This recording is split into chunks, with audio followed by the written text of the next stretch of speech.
You know, ever since the disaster in Japan, American nuclear experts have reassured the public that our own plants are safe and that scenarios like the one that unfolded at Fukushima are unlikely to happen here. But what if it did?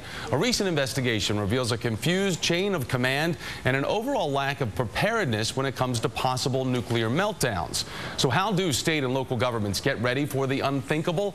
Our next guest is a man who investigated this very subject. ProPublica journalist Sasha Chavkin joins us in studio now to talk about this. So Sasha, it's good to have you here. For context for everybody, I want to pass along, it's important to note how many nuclear plants that we actually have in this country. Nationwide, there are 104. All right, so given that figure and the potential for the disasters that come along with the nuclear scenarios, where are we unprepared in terms of both how a disaster like this is handled and then also on the front of protecting the public? All right, well, thank you, Thomas. Our emergency response system assumes that the lowest, most local level of government will take control of a response. What we don't practice for is a disaster that's so severe that the federal government has to step in and take charge. One of the most startling things about your report, I think, for a lot of people would be to learn how some officials actually said that the federal government's involvement in a nuclear disaster is kept deliberately ambiguous. What do you mean by that?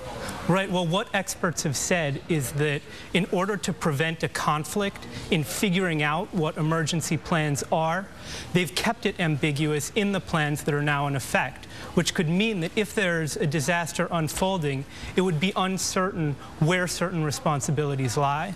And how does it change if it were, say, like what we saw in Japan? This is a, Mother Nature disaster as opposed to some sort of terrorist action. Is there a difference when it comes to how prepared we are for that in this country?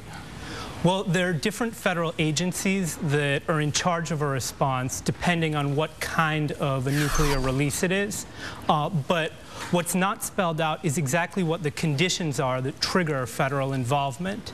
And that's one of the greatest concerns that we encountered in our reporting. What's the most immediate solution, or I guess from talking to the experts that you did, what was their recommendation to see how this could be shored up to better protect, obviously, what would be an unpredictable situation? Obviously, we understand there needs to be flexibility, but what would be a better solution for how we can be more prepared in our country?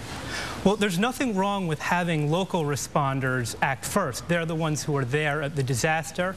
But what needs to be spelled out more clearly is what the criteria are for an event where the federal government has to step in and take charge. It needs to be spelled out what level of emergency, what kind of conditions need to occur in order for the federal government to say, hold on, we're not just here to support you, we're stepping in and taking over to make sure that people are kept safe. Yeah, I think it's pretty surprising for people to realize that that chain of command is not logically set up already. Sasha Chavkin, great to have you on today. Thank you. Thank you, Thomas.